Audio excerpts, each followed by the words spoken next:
സഭാപ്രസംഗി അധ്യായം 3. എല്ലാറ്റിനും ഒരു സമയമുണ്ട്. ആകാശത്തിൻകീഴുള്ള സകല കാര്യത്തിനും ഒരു കാലമുണ്ട്.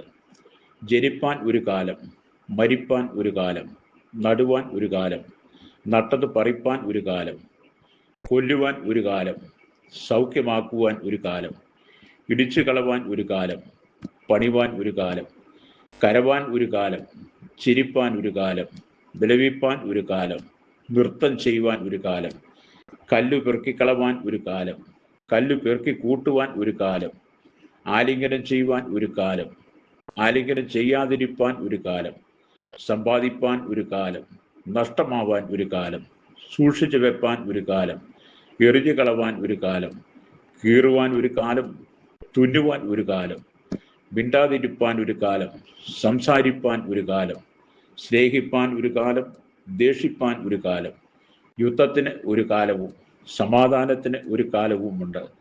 പ്രയത്നിക്കുന്നവന് തൻ്റെ പ്രയത്നം കൊണ്ട് എന്ത് ലാഭം? ദൈവം മനുഷ്യർക്ക് കഷ്ടപ്പെടുവാൻ കൊടുത്തിരിക്കുന്ന കഷ്ടപ്പാട് ഞാൻ കണ്ടിട്ടുണ്ട്.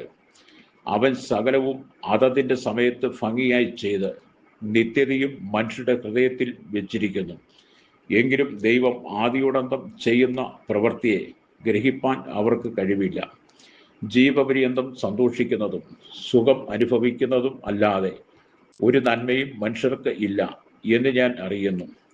ഏതു മനുഷ്യനും തിന്നുകുടിച്ച് തൻ്റെ സകല പ്രയത്നം കൊണ്ടും സുഖം അനുഭവിക്കുന്നതും ദൈവത്തിൻ്റെ ദാനം ആകുന്നു.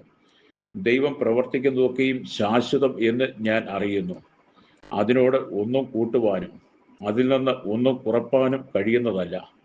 മനുഷ്യർ തന്നെ ഭയപ്പെടേണ്ടതിന് ദൈവം അത് ചെയ്തിരിക്കുന്നു. ഇപ്പോഴുള്ളത് പണ്ടുണ്ടായിരുന്നു, ഉണ്ടാകുവാനുള്ളതും മുമ്പ് ഉണ്ടായിരുന്നതും തന്നെ. കഴിഞ്ഞു പോയതിനെ ദൈവം വീണ്ടും അന്വേഷിക്കുന്നു. പിന്നെയും ഞാൻ സൂര്യന് കീഴെ ന്യായത്തിൻ്റെ സ്ഥാനത്ത് ന്യായക്കേടും നീതിയുടെ സ്ഥലത്ത് നീതികേടും കണ്ടു. ഞാൻ എൻ്റെ മനസ്സിൽ ദൈവം നീതിമാനെയും ദുഷ്ടനെയും ന്യായം വിധിക്കും, സകല കാര്യത്തിനും സകല പ്രവർത്തിക്കും ഒരു കാലം ഉണ്ടല്ലോ എന്ന് വിചാരിച്ചു. പിന്നെയും ഞാൻ മനസ്സിൽ വിചാരിച്ചത്, ഇത് മനുഷ്യന് നിമിത്തമത്രേ. ദൈവം അവരെ ശോധന കഴിക്കേണ്ടതിനും തങ്ങൾ മൃഗങ്ങൾ മാത്രം എന്ന് അവർ കാണേണ്ടതിനും തന്നെ. മനുഷ്യർക്ക് ഭവിക്കുന്നത് മൃഗങ്ങൾക്കും ഭവിക്കുന്നു. രണ്ടിനും ഗതി ഒന്ന് തന്നെ. അത് മരിക്കുന്നത് പോലെ അവനും മരിക്കുന്നു. രണ്ടിനും ശ്വാസം ഒന്നത്രേ. മനുഷ്യന് മൃഗത്തേക്കാൾ വിശേഷതയില്ല. സകലവും മായയല്ലോ. എല്ലാം ഒരു സ്ഥലത്തേക്ക് തന്നെ പോകുന്നു. എല്ലാം പൊടിയിൽ നിന്നുണ്ടായി, എല്ലാം വീണ്ടും പൊടിയായി തീരുന്നു.